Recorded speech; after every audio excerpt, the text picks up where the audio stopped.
one of the episodes we wanted to talk about was around conflicting priorities. Dude, that is Uh, crazy. and that's that's what I would want to talk about today. But what do you got? I literally have that up on Jira right here, and I was going to ask Okay. if we could talk about that one. Yes, let's do it. Welcome to the Make Work Not Suck podcast. I gave this presentation, and then this one guy had kind of sat in the corner. And there's probably about 20 people in the room, and he'd been pretty quiet the whole time. And he was like, "How do I get my sales and my operational team to stop fighting? Because sales and operations are always going after each other, and they don't play nice. And I need something to tell them Monday morning. So, what do you got?" I was like, "Okay, conflicting priorities. How do I get sales and operations, who seem to be going after different things, to come together and play nice as one team?" Why was conflicting priorities on your list? Because I was in a quarterly session yesterday out Okay. in California, and we were literally contradicting what priorities were, because it was like budget's the most important thing, but this software rollout trumps everything. And it's like, we don't have the software rollout, we don't have the budget. Which one's the priority? And it was just obviously oversimplifying the entire context of the conversation, but it was 6 hours of what really is the priority. Wow. I was going to ask how long y'all ran in circles. 6 hours? Gosh, that's pretty bad, man. I mean, we went full circle. I mean, we went through the wheel and got everything outlined. And so I think it was really about a 2.5 hour conversation that really kind of landed the plane. And then the other side of it was, bouncing everything against it to make sure it was correct. But it was pretty obvious how the priorities being misunderstood and misbalanced was actually creating a level of confusion, or the rocks to not get done, if you will. Yeah. That they had a 40% rock completion for the previous quarter. Sure. And it was conflicting priorities that drove it all. Yep. All right. So why'd you diagnose that for me for a second? 2.5 hours to get to an answer, and then another couple of hours to stress test it and make sure that everyone believed it and was lied. Part of me says that's a long time. The other part of me says, how long have they been trying to pursue two things at the same time and being frustrated? And 6 hours for the executive team is really expensive, but how expensive is the alternative? So as you think about that, was that a good use of time? 6 hours of the C-suite to wrestle through that? Oh yeah.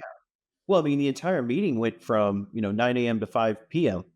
with a working lunch in the middle there, and very little breaks and disruptions. So, that's the whole goal was to get clarity and same page by the end of the day of what are the key priorities and what has to get done. And I mean, the delay, the cost of it is they are supposed to be going live with this big software package within the next 30 days. And when we walked into the room, they were not confident that it was going to be successful. And there's a big concern of churn and revenue loss, and both customer and employee churn. Versus at the end of it was, okay, we don't have all the answers, but we at least have clarity and priority. The interesting one is it goes back into the health and effectiveness. Is they were, hey, we've got this person, let's get them to do this. We've got that same person, we can do this over there. And it was like, what's the box defined? And one of the things is this big software package, it is very, very important. But I said, the thing you have to do in the priorities of it is if you don't have, one budget, like if we don't have the budget, if you don't have the numbers, the KPIs, budget's kind of what we called it, but really it's the KPIs, and you don't have the box defined to make sure you have the right person, then you're never going to achieve the objective. Mm-hmm. And so what they were focusing on is they were focusing on deploying the software throw bodies at it, and whoop, we still need a budget. Right. And the software is no closer to being done. boxes aren't defined and people are chaos and, great people, everybody's willing to help, but nobody knows what to do. Yep. And we're flying blind because our budget is not complete. And it's March 11th. Yeah, Or sorry, it April is. 11th. It's funny how many of my clients would hear a story like this. Oh my gosh, my executive team for 8 hours, locking them in a room. I can't afford to do that. Um, and yet, how expensive it is for their organization to not do that because the leaders won't take the time to have the hard conversation. That gets punted down the organization, and people who are not qualified to make that decision and don't have all the information are having to duke it out. And so that decision is being made. You just don't know who's making it, when they're making it, or what they're deciding. But you continue to choose that by not locking your executive team in a room and say you can't come out until you guys have a clear set of priorities. Well, and how much, let's go for the employee. How much confusion do they have? And how much time and energy is wasted for the employees asking the manager? They're asking managers, and I know in this situation for this particular company, this probably, we got a few examples of it, but I think this happens on a more broad scale that we don't think about. How much time and energy is wasted by the employees having to ask questions and getting I don't know, and the next day I don't know, no new insights, no new that. Well, okay, but then you start all these discussions at the lower end of the organization that are just wasteful because how many people are guessing? And then you've got, Right. am I going to lose my job? Am I going to like this? Is my job going to change? I mean, it's you can't not afford to put your executive team in the room for a day. Right. Uh, I think the confusion is expensive. I think the other really expensive thing that a lot of people don't think about is the task switching. Right. Mhm. So you get your team all focused on this thing, and everyone's moving, and they get a week, maybe 2 weeks worth of progress, and then a customer calls and they're mad. Right. And you're like, okay, remember the thing that I said was number 2 priority? Well, that's now number 1 priority. And right. So the team has to drop what they were doing, would kind of come up to speed on the second thing, um, and then try to make progress on that thing while the first thing now starts to crumble, it starts to fall apart. Uh, and then the customer stops complaining, and so they switch back, and they never really accomplish either of them. They just kind of limp along, and that switching back and forth, there's a very high cost associated with that most of us don't think about. Uh, but it's not like the team is incredibly productive day 1, and then day 2 they're incredibly productive on the other thing. Like you lose a lot in that transition. And I don't know how many organizations or executives think about the cost of switching priorities, and they bounce their team back and forth. And at some point as an employee, you just get exhausted by Yep. Or you end up in the firefighter, that. Right. or the heroes. There's no priorities. So then whatever the biggest fire is, and we go conquer it. That's 5-year-olds playing soccer, or Hmm. that's reactionary. Right. Your Yeah. priority is the fire. Then you end up building a culture of firefighters, and well, that's got a cost too, because you get churn, you're reactive, you get upset customers, um, change fatigue from the general staff. Managers don't have ability to manage, and leadership doesn't get the results out of the business they want. Yeah. So we're kind of dogging the executive teams, which, yeah, but they probably deserve at some point. Um, Well, let's- if leading was easy and everybody can do it, then everybody would be leaders. Not everybody's a leader. yeah, everybody would. Uh, let's talk about this from the frontline employee standpoint perspective, right? We kind of talked about why this happens, or at least some of the reasons why. Uh, I know for me, it's hard to stay engaged when I never get a win. Um, and if we're always halfway there, on a project, but we never get to actually complete anything. Like at some point, I just stop caring because it's like, look, it doesn't matter what I do because I'm never really going to win. I'm just going to just put in my time and do enough to not get fired. But like, I'm not really emotionally invested in this because you got me all ramped up on that thing. And then you got me all ramped up on the other thing. And next week, I'm going to be all geeked out about a third thing. And I just can't keep doing Yeah. Well, you get it's easier for me just to keep doing it the way I've been doing it because they'll change it again next week. right. Yeah. And that's not fun. It's a grind. Really sucks. Yeah, it does. Makes work suck. Not It makes, yeah, that's probably the only reason though why work sucks. If we could fix this, we could fix everything, right? Uh, how have you seen middle managers experience that? People kind of stuck in the, I don't want to say stuck, but people in the middle of the organization, not at the top, not at the bottom, somewhere in the middle. I feel like that might be worse. It's the worst for them. Oh, totally. Squished in the middle. You've got Yeah. your team is asking for answers that you don't have the answer to, and the leadership is expecting you to, fill in their shortcomings of Right. not making a decision. And so, you're left with the stress and pressures of the decision. And if you make the wrong decision, you mislead your team, or get, yelled at or, punished or fired or whatever from your boss. And if you make the right decisions, leadership gets the credit for it. Yeah. We Yeah. empowered you to make those decisions. It is.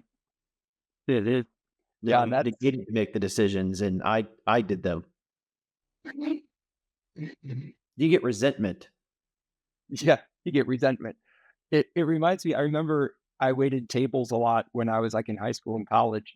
And like when the kitchen screws up and you've got to go face the customer and take, the abuse for somebody else's mistake, uh, that's hard. I mean, that's one of the worst jobs of being a waiter or a server is, kitchen messes something up and the customer doesn't care. They want to yell at you. It's kind of like that in middle management, except you can't blame the executives, right? Because you've got to be a good soldier, and so you just take the abuse from all the frontline employees who are pissed and disengaged. But in a lot of these instances, I don't want to say all, but in a lot of instances, it is a downstream consequence of the leadership team not doing their job and making the hard decisions. Yep. Well, I want to take let's we've been talking kind of vertical, right? Okay. Now let's go horizontal. So you've got conflicting priorities where, marketing has this objective and it's their priority number one, and sales has this objective and it's priority number one, and production has this one and it's priority number one, but you're dependent on each other. Right. Right. And then so it's, then you've got, people stepping over each other's toes or trying to push their objective forward, especially the more, I'd say assertive people, right? They're going to drive their objective forward. And sometimes it's at the expense of the other side. And, or if you're the more servant-led person, you're probably getting a lot of other people's work dumped on you. And It's like, I've got my job to do. And this person, this is marketing's number one priority. You can't drop the ball on this. Marketing drives the, the top of the funnel. So got to drop everything for marketing. But yeah, what about, fixing the leaks in the boat? Right. With existing customers? No, marketing, for marketing, we've got this priority. Yeah, but production, we have this priority. And so then you get confliction horizontally across the organization. Yeah. So that's an interesting kind of segue into the guy that I was just talking about, who was, part of this Vistage group that I was presenting to. And right at the end, he's like, how do I get my sales team and my operations team on the same page? Because they, don't play nice together. and he wants to solve it by Monday. And I, Hey, if he wants to solve it by Monday, pick up the phone, right, call him, and you and I'll fly down there, and you and I will right, lock ourselves in a room with their leadership team, and we'll have it solved by Monday. right. Yeah, I told him it wasn't good. I told him I have a silver bullet, but it isn't cheap.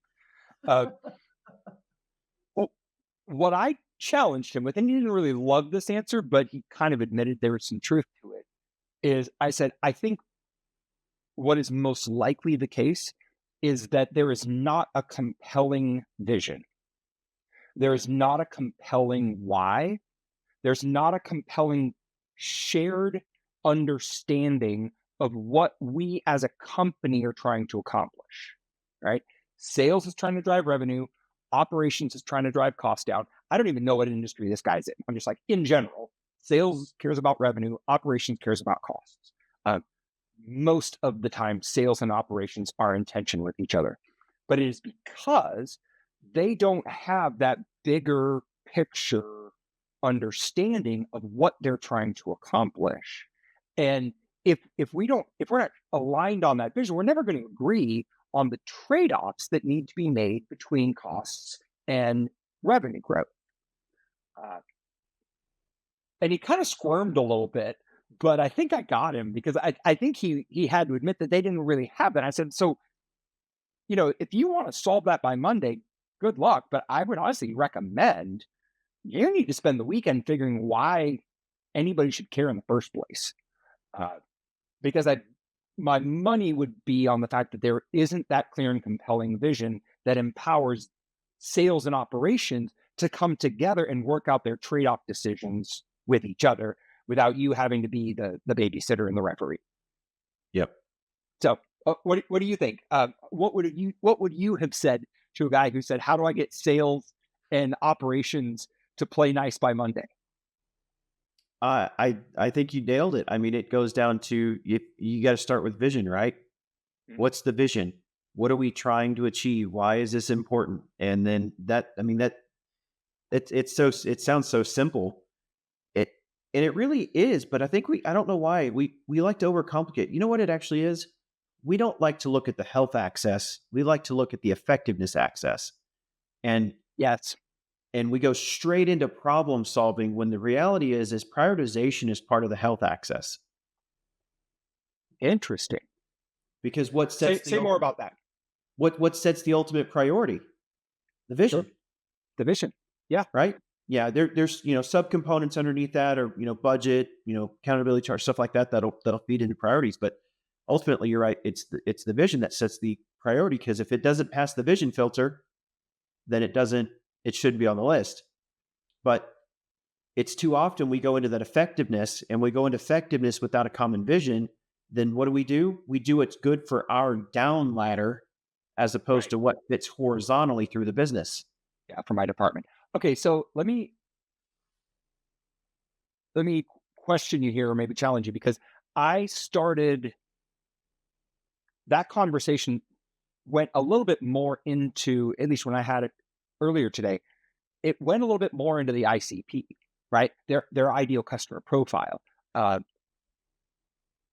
I had given them the story of Home Depot. I had worked at Home Depot earlier in my career, and at the time, the the standard operating procedure was you never point, right? If somebody says, "Where is the sheetrock?"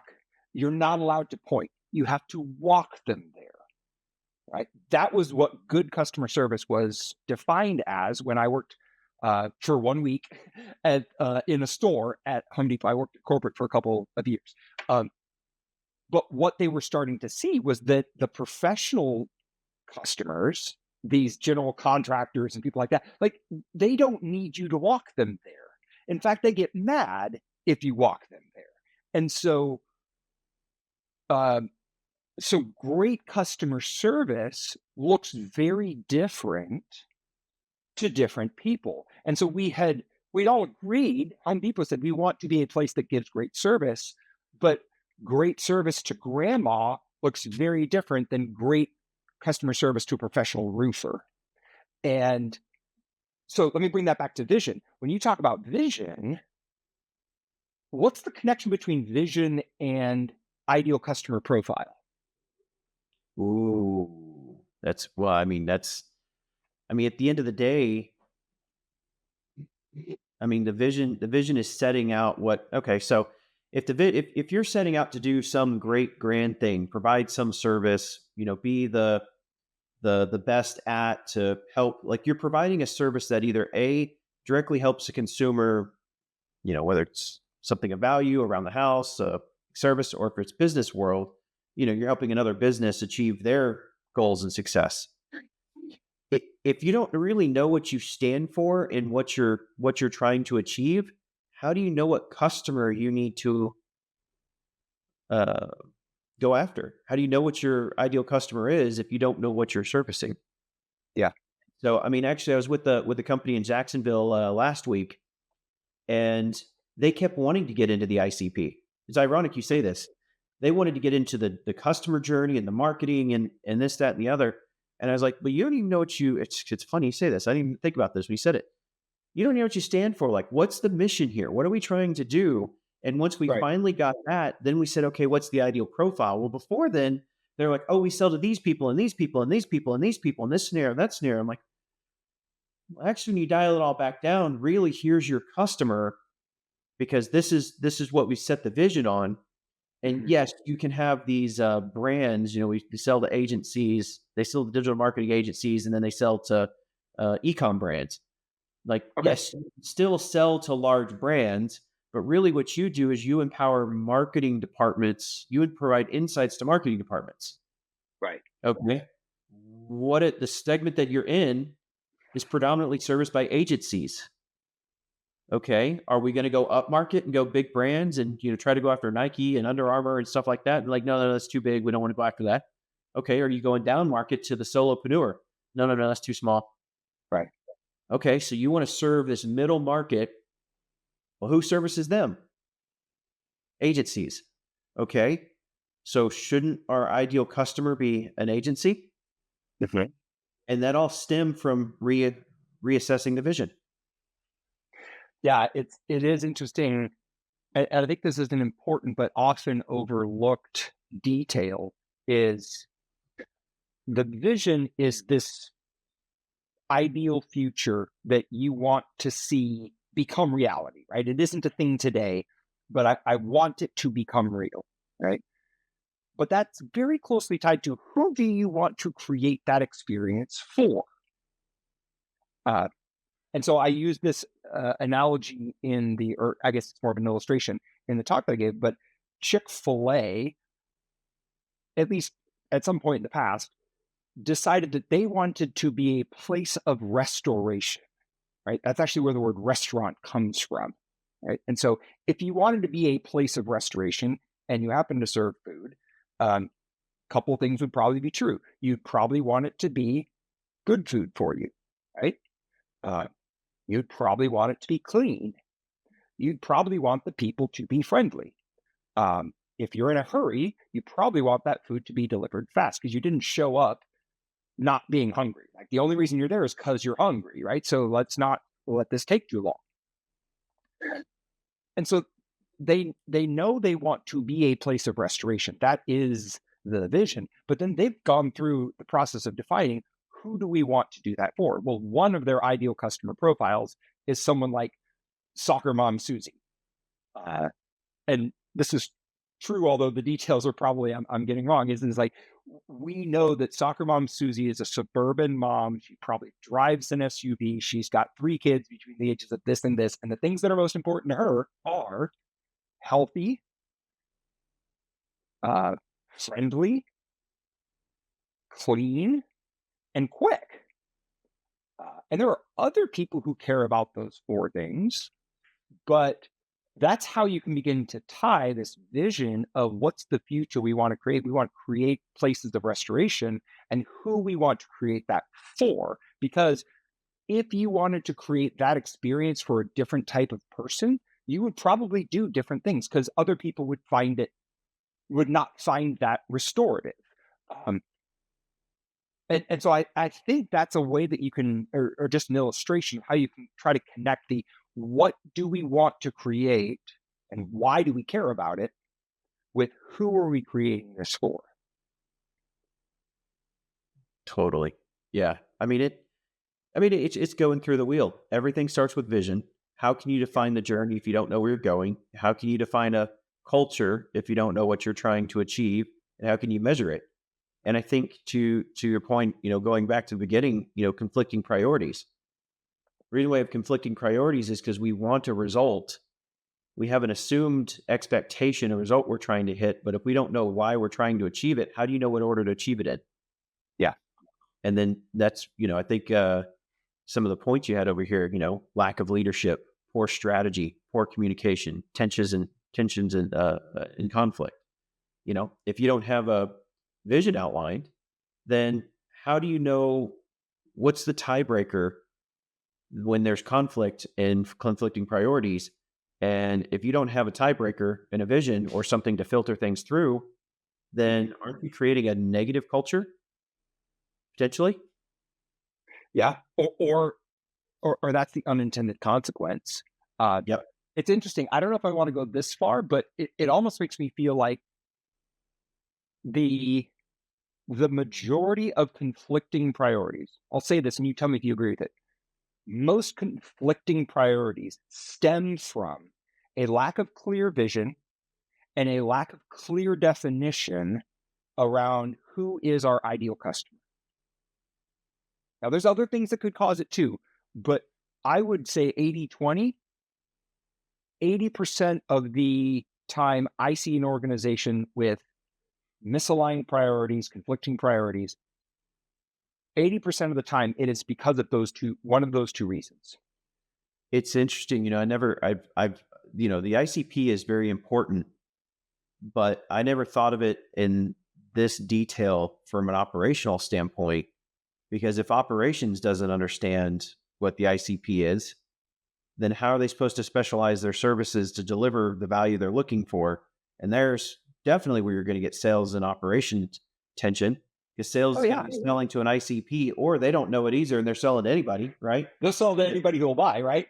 But you're right in the sense that it is, that vision drives it. If you don't know why you're doing it and who you're doing it for, then what are you doing? Right. Yeah, I use the illustration of Walmart versus Louis Vuitton, right? I've walked into a Louis Vuitton store once before, maybe twice. Completely different shopping experiences, completely different operations, completely different pricing, cost structure, staffing model. Everything about it is different, but they are both very clear on who they're serving, right? And if a Walmart customer was to walk into the typical Walmart customer was to walk into a Louis Vuitton store, I bet you the Louis Vuitton store would recognize pretty quickly that this is not our ideal customer. And we're not going to be rude, at least we shouldn't be, but we're not going to put a lot of weight into their opinion because that's not who we're creating our experience for. Whereas if Kim Kardashian walks into a Walmart, she's not going to be happy with that experience because that's not what it's designed for. It wasn't designed for her. So I think that connection between the vision and the ICP is actually really, really important. Well, and you think about it, what you're really hinting on is, 12 o'clock noon in the wheel is vision. As you start getting to, will that be about 2 o'clock? Yeah. 1:30, 2 o'clock point, when you're starting to cross into journey, that ICP lies at the juncture point, because your ICP is part of your customer journey and the customer experience and what they're feeling and whatnot. And honestly, what I've noticed in a lot of companies that we've worked with is it's the juncture points they're the worst at. Vision to journey to culture, culture results. And most people don't have a problem with results to vision. They struggle at measuring their vision. They're not so off on measuring their financials, which is more result. Right. The juncture points is where I see the biggest room for improvement, and probably the lowest hanging fruit is being intentional there. And I don't know about you, but there's so many so many companies that either A, don't have a well-defined vision, or they got a decent vision. It's not bad. It can be cleaned up. But it's to your point, they haven't crossed that chasm from vision to journey, which Right. is ICP, client journey, client experience. Yeah. It's just, I think you're exactly right. And it's hard to choose the people you want to serve. And by definition, kind of exclude some people that you're not going to kind of listen to, right? Like that's hard because we want to believe that every customer matters, and this all revenue is good revenue, right? And actually, that's just not true, right? Like, um, if you, it would be far better for you to have 1,000 customers who are just crazy in love with you than it would be for you to have 10,000 customers that are like, meh, he's okay. Uh, and to have 1,000 customers who are crazy in love with you requires you to really understand who those people are and build a process that they would love, an experience that they would tell their friends about. Uh, if you just build a good enough for everyone, then no one's going to talk about you. But if you build it just right for that person, they won't shut up about you. Mm-hmm. And Yeah, when you there was. see those brands that have done it, you can tell. Well, I was with a gentleman a few months back, and I was asking him, why, what his desire was, and what was interesting is why he was struggling to kind of narrow down to the ICP, which the business had been begging for, but it was I want to help. I don't want people coming to us looking for help and we have to turn them away. I was like, but you can't service everybody. I was like, so Right. you need to develop a path. And ultimately, what it came down coming of the oversimplified version is the company was split in two and was run as Oh, wow. two independent. And Yep. this was a more upmarket solution. This was a more Toyota Lexus kind of model. Sure. And under a holding company, you got the two brands, and now but each one has a vision that's aligned to the kind of the holding company, the Yeah. same kind of top line vision, but the ICP and how are totally different because Yeah. there's about 30% variance between the two because they Yep. serve two different market segments. One is more, we service B2B, or sorry, it's all selling to it's all selling to businesses. But when you get into the smaller business realm, especially on the small business side, we're really operating like consumers. Yeah. And I Yeah. think, And their needs are very different. right. Well, I think that's even another one. I think a lot of people confuse the consumer side with the business side. There's a level of company size where you're dealing with they may be businesses and you're in a B2B world, but they're really in a B2C mindset in their operation. Yeah. And you got to be mindful. It goes back to I know your customer Right. versus if you're Yeah. selling in a more upmarket, in a B2B environment that's selling to more business, professional, et cetera. Totally, totally different paradigm, even though you're in a B2B world. Yeah. All right. I think we're way off topic, but I think I can land this plane. So here we go. Um, if your organization is struggling with conflicting priorities, right?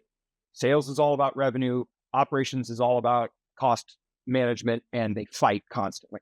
Or we can't decide whether or not implementing this new system or going live with this new thing is more important, right?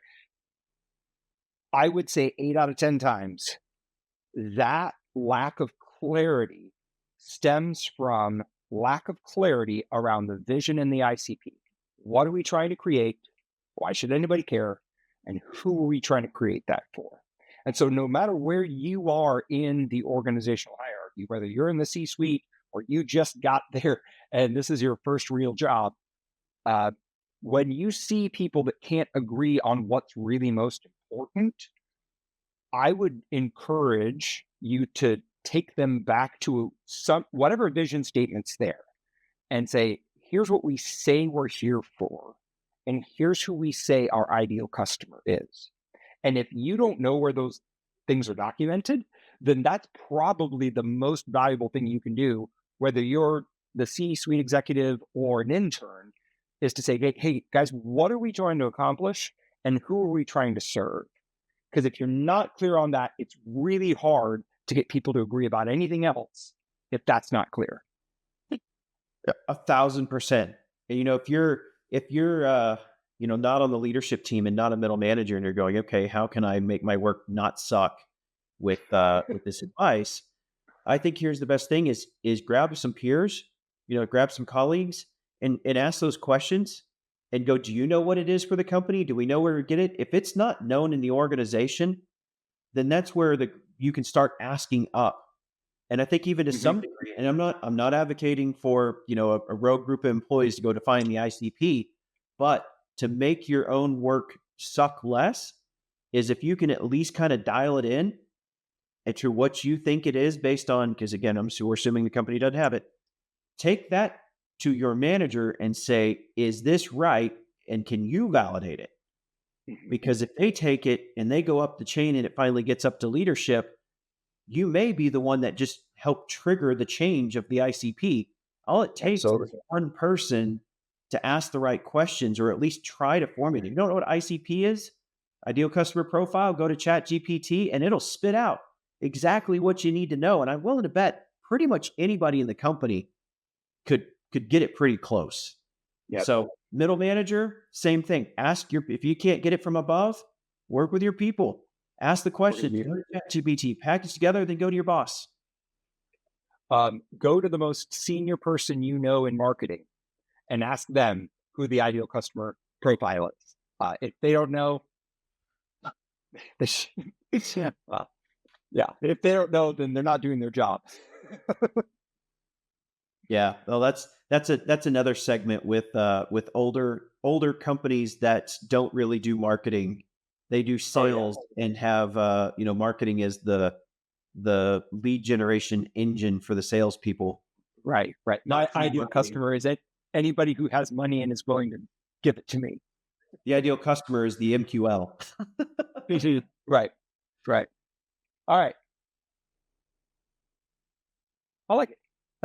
I think that's probably the best advice I can give to somebody who's struggling. And every organization that I've been in has struggled with this, right? Yep. But I think it's because it's really hard to define a clear and compelling vision and define an ICP or a collection of ICPs, and then orient the company to serve those people well and help them achieve the vision that you want to see. It is hard. It is really hard work, but I think it's absolutely worth it.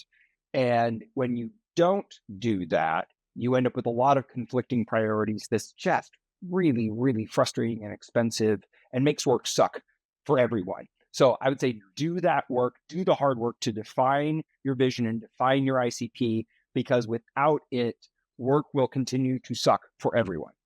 Yep. So I want to throw a little wrench right as we're concluding here. At the end? Come on, Bar. Why? Because we got to do it. Go for it. Bring it on. So I think one final thought on conflicting priorities is, let's assume you've got your ICP dialed in. For your ideal customer profile, especially if you're in a B2B space, you've also got multiple personas that you work to. So let's just use a software company, for example. Who you sell to, like we'll use Oracle, for example. Who buys Oracle and who uses Oracle are two different people. But I think this is where going back to the ICP is important, is that ICP still cares about those personas. Mm-hmm. And you have to know that value line there, because I have seen where conflicting priorities come from. No, this is for the persona, but I need to sell more. So it's an ICP, which is the buyer, the check writer, versus, the user of the software or the service. In digital marketing, a lot of times we sell, we sell the CMO or the CFO, but it's the marketing department who we work with on a day-to-day. And you get conflicting priorities there because the CFO wants results and the marketing team is trying to build brand. And so you got conflicting priorities there and go, okay, well, we sold to the ICP and we're vending the ICP, but we got fired because we negated the persona that we work with. Right. Yeah, especially in B2B, but sometimes in some B2C, there's actually three personas there, right? There's the buyer, the user, and the payer. Yep.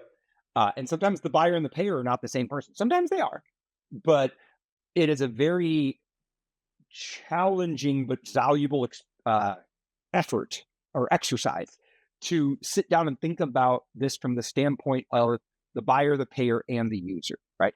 Who made the decision to go to Chick-fil-A? Who pulled out their credit card? And then who ate the food? Because those could be three different people. Yeah, you just described my family when we take Cody to go get Chick-fil-A. It's Shay's driving the car, I'm tapping the phone on the little thingy, Yep. and the food's for Cody. So yeah. So she's the buyer. She decided to drive there. You're the payer, and Cody's the user, right? And so somebody's got to think about all three of those people and what their experience is in the interaction, right? Mm-hmm. Because depending on the dynamics, if you make one happy but you piss the other one off, they're not coming back.